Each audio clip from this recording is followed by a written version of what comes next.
Good evening, everyone. Phil here, and welcome to the Daily Wrap for what was Friday, the 21st of June, 2024, also known as Elden Ring DLC Day. Yes, all day long I played Shadow of the Erd Tree. I'm here to give you a very summarized opinion of what I think about it 5.5 hours in, playing it all day today on stream, and then we'll see. So, podcast today was jam-packed. We had a lot to talk about. With Phil's day off, a ton of game news. Of course, we hyped the Erd Tree Fun. So watch it if you missed it. Tons of interesting stuff discussed there, notably game news. There was like 5 or big game news stories today. And then we jumped right into Shadow of the Erd Tree. First of all, great news is my footage looks amazing. My footage looks really good of the game. Super duper crisp, clear. All those issues I used to have with pixelization and blurriness, riding through fields and doing stuff seem to be solved. And no more major frame droppage either, unless the game is actually doing it. Okay, I do have to play the game on performance mode, and I try to play it on quality mode. It actually chops up on PS5, but on performance mode, it's pretty damn good. Okay, so overall, in my opinion, after 5.5 hours of the Shadow of the Erd Tree DLC, there's some good and some bad. The good is that when you get to something like a legacy dungeon, they're quite fun. They're well designed, interesting in that regard. And I would say so far, you know, with the combat and some of the enemy variety, there's a good amount of new stuff to do in the game. In that regard, I like that. Now, there is kind of a trick to this DLC. And the trick is the game devs said one thing, and this is totally incorrect according to the DLC. The game devs said the DLC will be about the size of what? Limgrave and some of Caelid and stuff like that. And the peninsula, right? It's like Limgrave, the peninsula below it, and Caelid. And they said that everything will be like hyper condensed. There's going to be so much packed content into this DLC that even though it's smaller than the world map of Elden Ring, it's still going to be a 30 to 40 hour experience worth the $40 price tag they're charging. Yeah, there is a ton of open world in this game with nothing going on. The initial area you show up in is a ginormous field full of sheep and ghost gravestones. And you might say, well, what's the point of the sheep and ghost gravestones, right? There must be a point to it being there, right? No, it's literally filler. This game has insane open areas with nothing going on at all. And they've purposely put in filler stuff like that to make it look more busy. But in reality, it's completely empty with nothing to do at all. I don't know why they did that. They claimed it would be more condensed. It doesn't seem any more condensed than the main Elden Ring was. There's just giant open areas to ride through that there's nothing happening. Now, obviously, the intention is for you to explore. I was shocked to find there's optional dungeons. Yeah, just like the main game. There's jails. There's catacombs. All those dungeons from the main game are in this again. And it's kind of like, now, wait a minute. The main game, the reason you did those is because a lot of the times you could find critical pieces of armor, weapons, spells, incantations, etc. And of course, you were trying to level up. So it was always good to go in there and get the runes or whatever, right? So what's their purpose in this game? Well, pretty much equipment. You know, could you get runes in there? Yeah. But, you know, I started this DLC at level 150. It takes 150,000 runes for me to level up. So even clearing an entire dungeon, I barely hit that. So it's like, I'm not really going to get much of a reward for doing one of these. I've done 2. One of them was a jail, which looked different from any dungeon that was originally in the game, and it was full of pots. And I think it's a unique dungeon full of these pots. You get pot items. You even get like a cool helmet. So that was neat. And there was a boss at the end that was unique, but looked like just a super powered regular enemy. And now I went through a catacomb, and the catacombs are absolutely terrible, just like the main game. It's boring. It's repetitive. Everything looks exactly the same. It's meant to trick you and just be frustrating. I got to the end, and I'm currently fighting a boss at the end. I didn't get a chance to beat him yet. But for the most part, I don't know what my reward will be for the catacomb. Maybe the boss will drop a weapon or something. Speaking of which, you know, I told you guys what I was going to do is play it and hopefully find a couple good weapons that I would want to switch to and change my build up, right? So far, day 1, I haven't really found anything. You know, a couple big strength, a lot of strength dex weapons, like tons of strength dex, a giant hammer or mace or something. Big deal. It's just a big fucking club like anything else in the game. A couple swords. You know, one of them, it splits into dual swords. And it's kind of fast, but I don't really want to go for like a fast, speedy deck style build. Do claws that you put on your hands, kind of like Black Panther's claws in Marvel, where it slashes things. I tried it. It looked neat. The problem is it only hones in on like one enemy, and it's like these crazy flipping style attacks and stabs.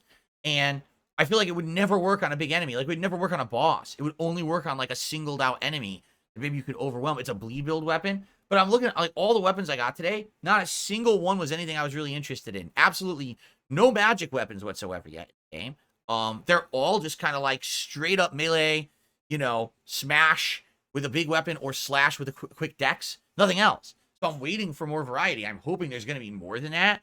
But 5.5 hours in, nothing's impressed me. I did get a good variety of armor. I did put on some new armor and a new helmet today.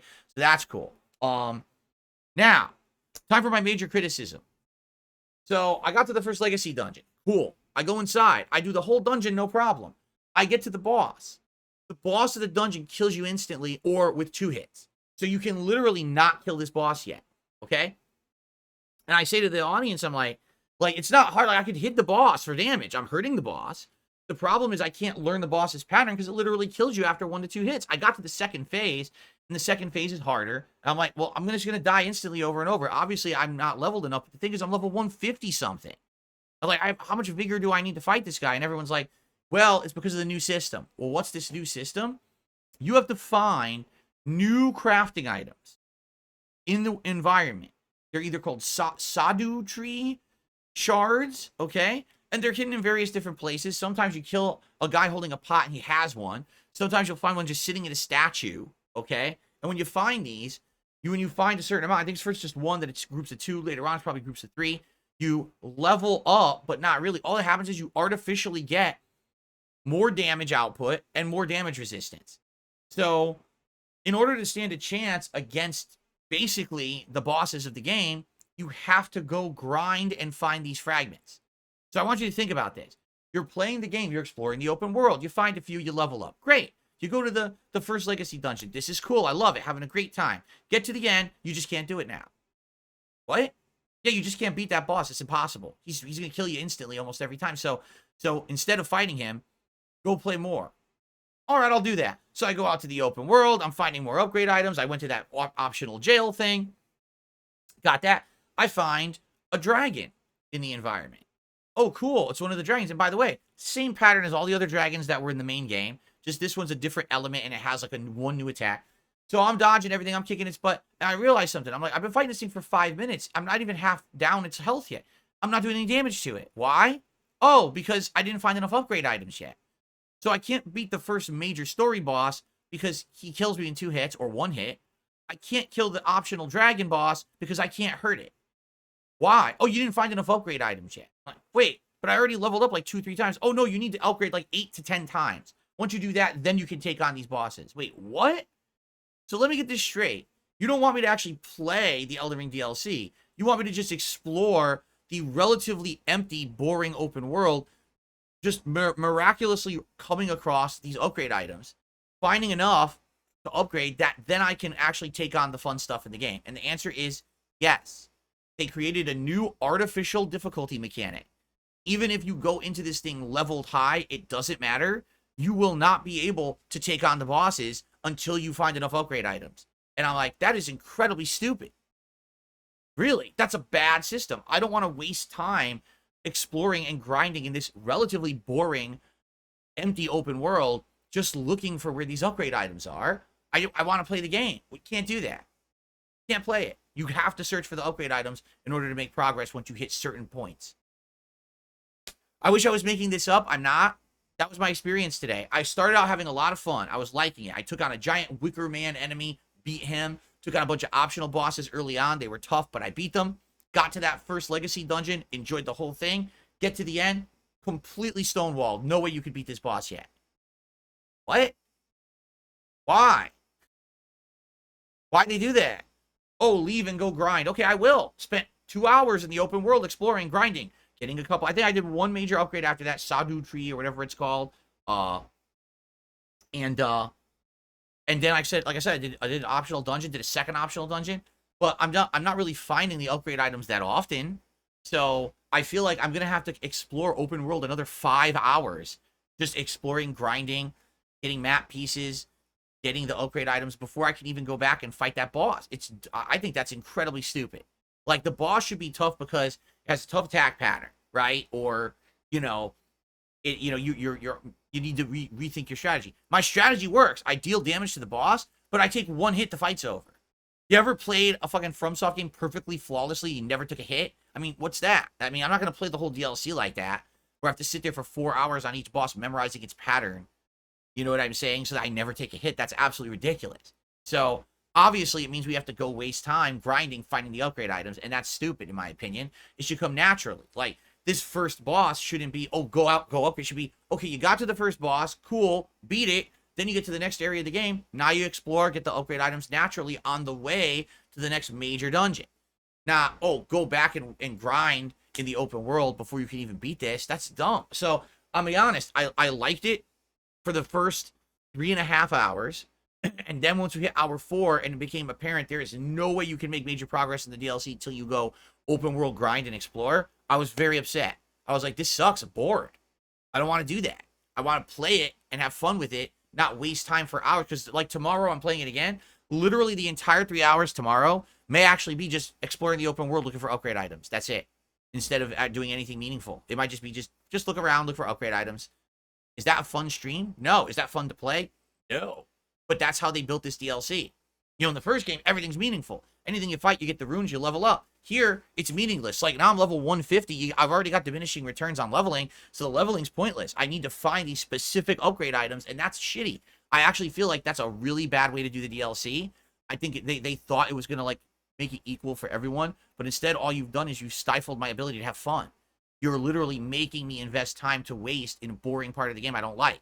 You know, I already said it. The open world of Elden Rings, vanilla Elden Ring, is the worst part is the open world. It's the big shortcoming of the game. Anytime you're in a legacy dungeon or you're fighting a big epic boss, it's fun. The moment you go to the open world, it's bored again. And that's what they've done. The whole thing is like, oh, just explore our open world again. What the fuck, Miyazaki? Like, what are you doing? Anyway, mixed feelings about it, all right? So tomorrow, daytime stream. Obviously, I'll talk more about this on the podcast. And daytime stream, we will do 3 more hours of Elden Ring DLC. I got to finish this optional dungeon I'm in. We're at a boss, this epic Dragon Knight boss, so I'm going to kill him. And then we're going to go back to the open world and explore and figure it out. And then tomorrow night, Stardew Valley to break it up and have more chill fun, which I'll need by then. I'll definitely want a breaking of variety. So, guys, thank you so much. By the way, it was a pretty well-supported day. The first stream was very well-supported. The night stream was okay. But, you know, I know that it's not going to probably keep doing that every day. I'm not expecting that level of support. It was pretty darn good. Thank you guys for supporting. I appreciate that. I'll see you tomorrow for another full fun day, and hopefully it gets fun and it's not just open world boring grinding.